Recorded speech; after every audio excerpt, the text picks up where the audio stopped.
আলু, মটরশুঁটি, ফুলকপি, ক্যাপসিকাম আর একটা গাজর দিয়ে এটা একটু হালকা আগে সিদ্ধ করে জলটা ঝরিয়ে নিয়ে তেল দিয়ে ভেজে নিচ্ছি। আর এখানে আছে দেখো সাবু, যেটা সারা রাত ভিজিয়ে রেখেছিলাম, জলটা মাপ মতন দিয়েছিলাম এমনভাবে যাতে সাবুটা ভিজে যায়, এক্সট্রা কোনো জল না থাকে। আর এখানে ফোড়নে নিয়েছি দেখো 2টো শুকনো লঙ্কা, কারি পাতা আর সর্ষে। তো যাই হোক সর্ষে মানে সবজিটা আমি ভেজে তুলে নিলাম। এবার সেই তেলেই দিয়ে দিয়েছি আমি ফোড়ন, শুকনো লঙ্কাটা, কারি পাতাটা আর ওই সর্ষেটা যেটা আমি রেখেছিলাম সেটা একসাথে আমি ফোড়নে দিয়ে দেবো। দিয়ে ওই সাবু, যে ভেজানো সাবুটা আছে সেটা এর মধ্যে দিয়ে দেবো। দিয়ে একটু হালকা ভেজে তারপরে সবজিটা আমি দিয়ে নাড়িয়ে চাড়িয়ে নামানোর আগে একটু হালকা, যেহেতু আজকে এখনও চতুর্দশী ছাড়েনি, আমরা সকলেই যারা শিবরাত্রি করি জানি যে মানে চতুর্দশী না ছাড়লে চালের কোনো কিছুই খাওয়া যায় না।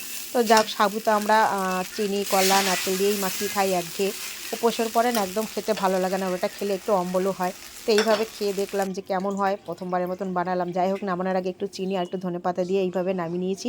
তো চলো একবার এখন খেয়ে দেখাবো তোমাদের কেমন হয়েছে। আর তোমরাও কেউ কি এরকম বানিয়ে খেয়েছো অবশ্যই একটু কমেন্ট করে জানিও।